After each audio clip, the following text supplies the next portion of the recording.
I don't know, man. It's a weird situation that we're in now, where Ant-Man, who was like the least interesting of all the Avengers characters, is suddenly like the hope for resurrecting the MCU. It's like this movie is the one that's going to kick off the entire phase. Like, damn, times have It does feel changed. weird, especially being like, how many characters even have 3 movies that are solos? And it's like, well, you got Cap, Iron Man, Thor. Uh, no, Doctor Strange hasn't even got it. It's like Black Widow didn't. She only got one. Like Hawkeye didn't even get any. It's like, yeah, Ant-Man is literally like next in line almost but like, no offense, but it just comes across. He doesn't even feel like he's fully integrated yet. He still feels like he's struggling to even be an Avenger or whatever. And then you're like, wait a minute, who even are the Avengers? And you're like, I don't even know, man. They're figuring that out at some point. And it's like, does There's he have another weird authority? thing. Does he have chemistry with any of these characters? And like, probably not. And I it's like, mean, and I so what do They we gave him a conclude? Is really he dying important in this? job, That's another though. question. They gave him a really important job. Like that's kind of the funny thing. I mean, like if not for Ant-Man, right? Like the whole thing would have they needed to have Ant-Man to do all the time traveling. Yeah. And so it's like you're right, though there's like barely interaction, there's no chemistry with any of the characters, yet they gave him like the most important job. And it's like, oh yeah, no, I can solve this. Like, who the hell are you? He was in Civil War also. He had a Ant-Man, It yeah. was, and like his whole role there was like to be a fanboy, and it's like he can't believe that he's like interacting with Captain America and stuff, and it's like, okay, it's kind of funny, but again, it's playing on the fact that he's just this absolute nobody. Well, it doesn't feel like He's he just ever moved on from that, does it? He's still no. kind of that. Like, this film's probably going to make fun of him a decent amount as well. Might actually take him seriously slightly more so with that new trailer, but I don't know. I guess part of the problem as well is like his second movie essentially wasn't his movie. It was the Wasp's movie and her mother. Like that was the entire thrust narratively. Yeah, he of was that dragged film. around throughout that whole narrative. Yeah, and he was just kind of a background character in his own film, and it's like, well, that doesn't really help the audience to like bond with this character and get invested in him. That's what I Because mean. it's Like, I want to see an Ant-Man at this point who's like very confident and almost getting to the point where he can lead. Instead of, whoa, what am I going to do about this situation? Whoa, Yeah. which is fine. 'Cause Help it's me like, out as help me out as a normie here, but in the original Ant-Man films, he shrinks down, and that's the gimmick and the fun thing about it. So surely the one thing you wouldn't do is take someone that's your main thing, and you put them into a quantum realm where the dimensions are uncertain, and you don't know which, the scope or scale of things, and so you're taking away the one cool thing about that character a little bit. Am I wrong about that? Well, even I though think he's in the quantum realm, he'll be shrinking and growing. But the thing is, everyone else will too. Yeah, so it undermines the whole point, the whole cool thing about him. I think that was something I did notice in that trailer was, all the like multiple Ant-Man and the fact that like there can be a giant one, but he's getting like spaghettified and stuff, and it's like this is now again much like with Multiverse of Madness. It's a world where there's like no rules and there's no limitations to anything that can happen at any time, which does worry me. Like, well, okay. Also, just on that note, right? Because I brought up how he might even die, and then there's people like, well, no, he's not going to die. He's set to be in whatever Avengers movie, and it's like, no, he can die. They can all die. They're in the multiverse, so they'll just respawn, or they'll reassemble, or they'll run back time. They've already done that, so go grab another one. Yeah, that's have what a you're bunch saying about more stakes, Ant-Mans. right? It's just everything's fucked now. There are no stakes for anything. Do you think they'll get, I don't know, Scarlett Johansson back, or like Robert Downey Jr. back? Or As far as I'm concerned, the definite death and desperation of the MCU is when we see Robert Downey Jr. return as Iron Man, even for 5 seconds. That's when you know it's like, oh, it's fucked. Well, isn't he iron And he's deficiency man been now that he's de-aged. vegan? he looks legit ill. Like the looks pictures that I've terrible. seen of him, he looks like he but- weighs about 5 stone, and yeah, he's like his Dude, hair's it'll gone get to the grey. point though that he'll film his scenes on like fucking Zoom with a green screen behind it, and they'll do the rest. Hooked up to his IV to keep him alive. Or they'll do. Yeah, I wouldn't be surprised if they did it with fucking AI, and he just gets paid for the likeness or something. It's That's so where sad. acting's going. It's the next 2 Avengers movies. They're going to be filled with crazy multiverse stuff. We can expect literally. I'm half expecting Ben Affleck's Daredevil to show up at this point. Oh I'd god. pay to see that. It'd be funny. It'll be don't know. like a two-pack hologram kind of deal, I think, the next couple of years. What if Yeah. they brought in every iteration of the Punisher? Like just all of them Well, got in the there. Dolph Lundgren version and stuff. Yep.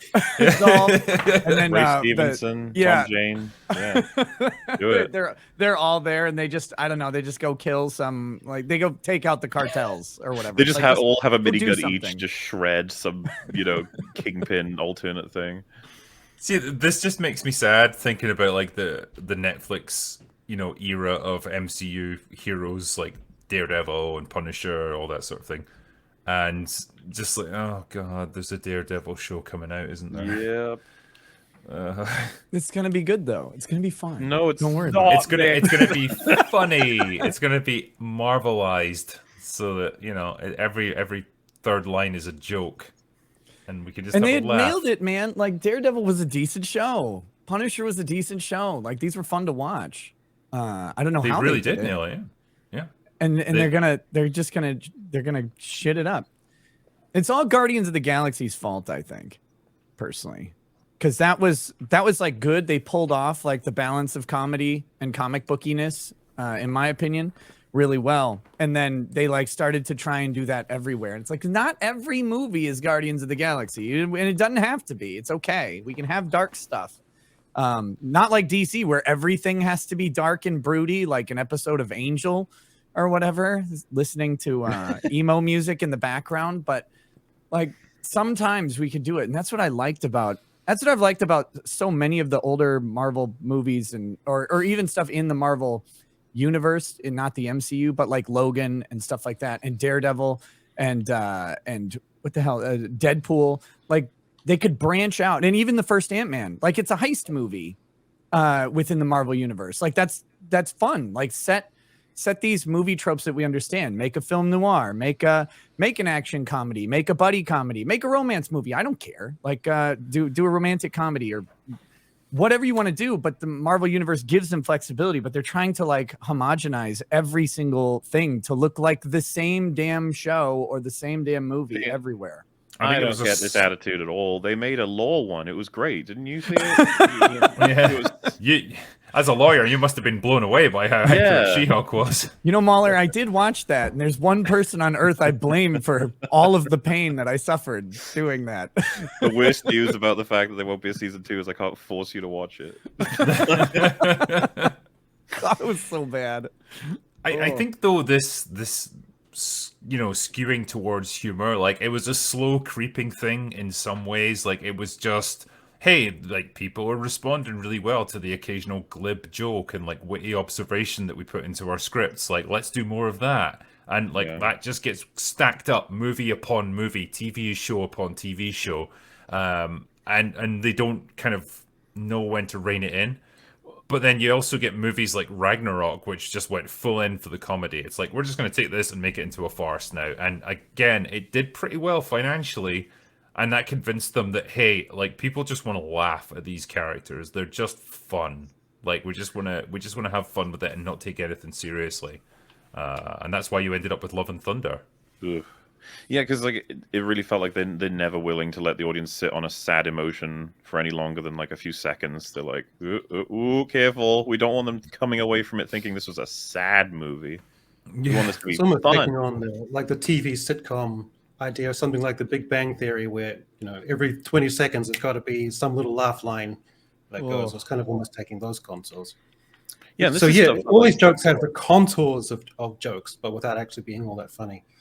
And they miss that comic books have always been able to work in very serious things. I mean, without there being a laugh line after. I mean, when Superman dies, I know it's DC, but when Superman dies in against Doomsday, like it is not a joke. Like there's not jokes going through that book. I mean, you're there. It's got the like his cape is the flag. He's dead on the cover. And then as you read through the book, you're like, damn, like Superman's actually dead. What does this mean? There's not like there's not some Daily Planet, joke line that comes after that. It's just a serious moment and you're let to sit in it. He gets speared, he's on the floor, blood everywhere, and then Wonder Woman says, well, that happened. Yeah. Well, finally, he's the one Patented getting humor. speared. Oh, hell no, this is not happening to me today. Yeah. Because This is getting highlighted by like auto-made like legendary directors as well, not just us on a podcast sitting at our respective homes. That's what gets really funny about this, because I saw it thanks to you, Drigger, but Grace Randolph making fun of Francis Ford Coppola's movie, Oh not my like God, having production issues. Like, what the hell? And she said something like, "Maybe it's not so easy to make those Marvel movies after all." It's like, what the fuck? You're talking to a guy who made Apocalypse Now, who made the Godfather trilogy. Doesn't you think he gives a fuck about Marvel films? Like, That was such a bizarre Good thing to read, and lord. I saw. I was like, she's gonna be punished for this. Like, everyone all over the internet will disagree with this. I mean, I think she's quite notorious for bad takes, but man, that is next level. Like to insult a legendary director like that is something else. And yeah, like Yeah. these guys, like they have struggled through things that would destroy like anyone in the current crop of Marvel directors. You know, like if any of them were tasked with making something like Apocalypse Now with the filming conditions and the problems that Coppola had to deal with, they would lose their minds. Like they would quit after like a week. Dude, That they whole didn't get to even make generation, their own like, movies. We've been over this. Like yeah. the directors in Marvel right now don't even get to make their own movies. Oftentimes, they're told their scenes are done already. They're just there to turn up and be Yeah. like, "Hello, I directed this, I guess." Yeah. That Well, whole generation, they had to go through a baptism of fire with their films. Like Spielberg, when he made Jaws, that was a nightmare Yeah. for him to make. And with Coppola making The Godfather, like the studio wanted to pull the plug. They hated it. They didn't know what it was. It was an absolute nightmare for him. And then George Lucas making Star Wars, he almost had a mental breakdown, like trying to put Yeah. that thing together. And everyone on set thought that they were just making a load of rubbish. So they all had to go through that baptism of fire. Yeah, can you imagine trying to create something so like wildly unique as Star Wars in the 70s? Like with the like no, it's like cowboys and Indians in space, but Buddhist. With spaceships that like Yeah. do stuff instead of just like being there on a string, and like they fly around, they shoot stuff, and then there's lasers and laser swords. I don't know. It's pretty cool. I'm like, what the hell are you talking about? No one. How are we even gonna? Why would anyone watch this stupid thing? Dude, I could imagine it's when like- they first saw Darth Vader, they were like, "What is that?" Like, Why is this man wearing a toaster on his chest? it looks like a bucket on his head. Oh, you painted it black. That'll fix it. Like, turns out to be one of the most famous villains of all time. You're like, oh, well, okay. I think particularly when you watch the like Darth Vader without James Earl Jones's voice, Yeah. like when it's David Prowse's actual voice, and like, oh god, like, that must have Yeah, been a but- rough time on set. Nick, if you gave that as your actual literal elevator pitch, and you're an exec in an actual elevator, you just get off at the next floor. Like, get me away from this person. I mean, you would have and then to you call just, like, security. yeah, because you would have to kind of describe it as like, okay, so it's kind of like Lord of the Rings mixed with Star Trek, mixed with a spaghetti western, mixed with fucking Seven Samurai or something like. Listen, just trust me, okay? Yeah, You know, But it's all gonna those be things that great. you like, it's everything that you like. We're just going to put it in one package. Oh, and the guy has a sword that's a light beam. yeah. That's the Medieval thing. knights, but in space, also cowboys. I mean, for every movie like that worked and like audiences embraced it and loved it, there's undoubtedly like 1,000 other films that failed spectacularly, you know, and tried to like do something equally daring and different and just didn't work. And so there's an element of luck in there, but also like great artistic vision and like having the right people involved in it, and all of those things just came together well to make it. But yeah, now it's like, well, you don't have the kind of constraints that they were working with back then. It's like you don't have to use matte backdrops for your space scenes. You don't have to use like miniatures on you know, pedestals and stuff and moving them about by hand to get the space combat scenes done. You know, you don't have this weird rotoscoping effect for your lightsabers. All that stuff, you can just do it all with CGI, like, easily now. There's not that same kind of constraint, but then it doesn't really inspire the same creativity as well. And so what you end up with is just, like, pretty looking, forgettable garbage with movies now.